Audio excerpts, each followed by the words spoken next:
Bonjour, bienvenue sur la chaîne du TRM. Nous sommes aujourd'hui en Essonne pour découvrir la société CTL.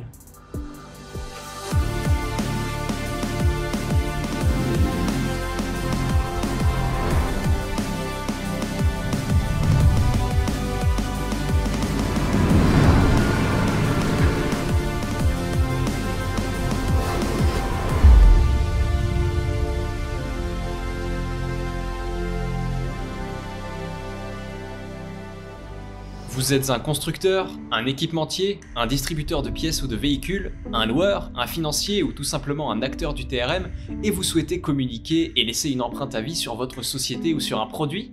Cet espace est disponible pour vous. Vous toucherez directement votre cœur de cible, les acteurs du TRM. Contactez-nous sur la chaîne du TRM@gmail.com. J'ai d'autres questions bien entendu sur le parc, mais en ce qui concerne plutôt les semi-remorques. Déjà, en fonction de votre activité, vous avez, je pense, différents types de semi-remorques, et j'en ai vu, et bien entendu différentes marques. Alors parlez-nous un petit peu de tout ça. Alors, dans les semi-remorques, donc il y a deux choses, ce que j'appelle la TOT standard, même maintenant si les miennes sont de moins en moins standards, étant donné qu'elles ont quasiment toutes maintenant des chariots embarqués. Elles fonctionnent. Je les achète en fonction, pareil, du groupement Astre, où on fait des achats groupés sur de la TOT, semi souvent chez Astre avec notre logo. Depuis des années maintenant, ceux qui ont, parce que moi je suis en plancher dur, donc c'est Fruhoff ou Krone, avec une grosse partie de Krone quand même. Ça c'est le standard. Et ensuite, ça fait pareil que sur les véhicules un peu spécifiques. Lorsqu'on rentre dans mes gros grutages, donc les gros grutages, j'ai qu'une seule marque de grue, c'est Palfinger. Étant donné que le siège parisien se trouve à côté de chez moi, donc ça aide. J'ai tenté de faire du YAB, mais ça n'a pas fonctionné suffisamment à mon goût. Pour les semis, après, si on prend le plateau, les extensibles, tout, là on est sur des marques autres qui sont des marques Notomou, Fémonville pour les porte-engins, où là c'est vraiment ils ont vraiment un savoir dans cette activité-là.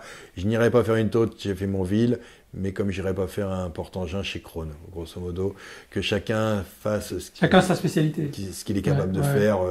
Pareil, dans l'aspiratrice, il y a, on va dire, 3 marques, 2,5. Malheureusement, il y a une marque française, Rivard, qui se bat, mais qui n'arrive pas encore à prendre un envol suffisant dans le monde de l'aspiratrice. Et après, il y a 2 cousins, que j'appelle les cousins, CMTS et RSP. Et après, nous, ce qu'on a fait aussi, c'est qu'on a fait un peu de City. On doit avoir 3-4 City, où là, c'est un peu des marchés de niche. Il en faut toujours dans son parc. J'ai de la 2 essieux chariot, j'ai de la 1 essieux haillon. Elle travaille pas tout le temps, mais justement en plus en région parisienne, parce que ça, faut quand même se rendre compte que des transporteurs multimétiers comme moi en région parisienne, il n'y en a pas 50 000. Le transport sur la région parisienne, c'est beaucoup des intégrateurs des grands groupes, Géodis et Kuhn et tout ça, mais des transporteurs PME, ce sont beaucoup plus des entreprises qui sont de province, et sur Paris, il y en a très très peu. Et je pense que sur Paris, je suis chez As le seul et unique vrai Parisien. Après, on a des confrères qui ont monté une agence, mais ce sont des gens de province qui ont monté une agence sur Paris. Oui, je comprends. Quand vous parlez de la City, c'est bien entendu la semi-remorque réduite en longueur, courte, tout à fait, courte. Avec un essieu ou deux, tout à fait, et qui permet justement d'avoir, c'est un essieu qui pivote d'ailleurs sur un rond à billes, je crois, et qui permet justement de circuler, de mieux, je dirais, se débattre dans la circulation parisienne. C'est comme un porteur. C'est le seul avantage, non, pas le seul, un des avantages surtout, c'est que lorsque vous avez un porteur qui est en panne, l'ensemble est en panne. Lorsque vous avez un tracteur en panne, un transporteur a quand même quelques tracteurs de rab, je pense. Donc on peut toujours atteler notre City et pouvoir exercer notre activité. Et vos City sont fabriqués par Krone, les les 4, ouais. D'accord, Voilà. d'accord. Après, il y a Fruoff aussi qui en fait, mais voilà. Oui, mais après, c'est un choix. Je dirais, justement. Là, mais sur les SMIN, non, pas dans. Je n'ai pas de vérité à dire que l'un est mieux que l'autre. Je ne vais pas dire qu'une remorque est du consommable, mais un petit peu quand même. Et donc, ces deux marques, les ayants sont très très bien l'une comme l'autre. Après, c'est plus le rôle justement humain, commercial. J'ai peut-être plus d'atomes crochus. Ils ont peut-être été plus souvent sélectionnés par Astre. Et c'est pour ça que je dois avoir plus de chrono. Est-ce que dans vos matériels, est-ce que vous avez identifié les points, et est-ce qu'il y a des points particuliers qui sont des points coûteux sur la semi-remorque? Je pense aux pneumatiques, peut-être ça, à mon avis, c'est peut-être quelque chose qui coûte. C'est l'usure du pneumatique. Il y a peut-être d'autres points qui sont coûteux dans votre type d'activité Alors, sur ce genre de matériel. Alors, une semi-remorque. Alors déjà, les semi-remorques, si on parle d'il y a quelques années, les transporteurs étaient capables de garder des semi-remorques 15-20 ans. Maintenant, une semi-remorque, je pense que chez CTL, on va dire entre 10 et 12 ans, elles sont rénovées parce que ce qui coûte dans une semi-remorque, ça peut être, vous avez dit pneumatiques, mais les pneumatiques sont gérés chez nous par directement Euromaster, donc avec des contrats, des choses comme ça. Les personnes, il est vrai que sur le pneumatique, ne font pas suffisamment attention à leur pression et tout ce qui s'ensuit. C'est pour ça que maintenant on équipe au maximum les véhicules des capteurs de pression. Après, on a le vandalisme quand même. Oui. On a le vandalisme.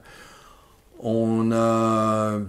Sur les bâchés essentiellement. Sur les bâchés, oui, sur les bâchés. On a les coups lors des chargements, ça arrive sur les planches, sur des choses comme ça. Et après... c'est pour ça que maintenant je suis beaucoup plus en chariot. J'ai eu beaucoup de haillons à une époque, mais je m'en servais pas. Et un haillon qui ne fonctionne pas s'use et s'abîme autant qu'un haillon qui fonctionne énormément, voire plus. Donc j'ai eu des haillons qui avaient un nombre d'heures de fonctionnement infime, mais qu'on a été obligé de démonter et limite jeter. Parce que vous avez, c'est vrai que vous avez de l'usure et vous avez aussi du vandalisme ou de l'accident. En réalité, c'est ce qui peut coûter. Tout à fait. C'est ça. C'est un peu vrai ça. La semi-remorque, vous l'entretenez vous-même dans vos ateliers si vous en avez, non, ou vous n'avez pas du tout, non, vous sous-traitez tout aussi là. Je sous-traite une grosse partie où à côté, là, 5 km de chez moi, j'ai un garage. Donc tout ce qui est frein, plaquettes, tout ça, c'est externalisé. Alors ce que l'on fait, c'est un cabochon d'un clignotant pété, ça on peut le changer, j'ai quand même de la pièce. Une ampoule, on peut la changer, mais en règle générale, les gars, même les bâches, j'ai une société qui vient refaire les bâches. Je n'ai pas de mécanicien. J'ai un conducteur qui est un peu référent mécanique pour le passage des mines, pour tout ça, pour voir qu'au moins, lorsqu'on passe les mines... faire les contrôles nécessaires avant d'y aller. Voilà. Mais s'il y a besoin de réparation, on passe directement. C'est votre garage attitré, Tout à fait. Un partenaire, vous pouvez le nommer si vous le souhaitez. Hein, ah oui, c'est une entreprise qui de temps en temps, quand mes confrères provinciaux sont sur Paris, me demandent, c'est une entreprise qui se trouve à côté d'Aigli, qui s'appelle Carrosserie Caudron, et avec qui on travaille plutôt pas trop mal. Ouais. Très bien, très bien, très bien. Oui, très connue d'ailleurs dans la région et qui est une entreprise aussi ancienne. Oui, tout à fait.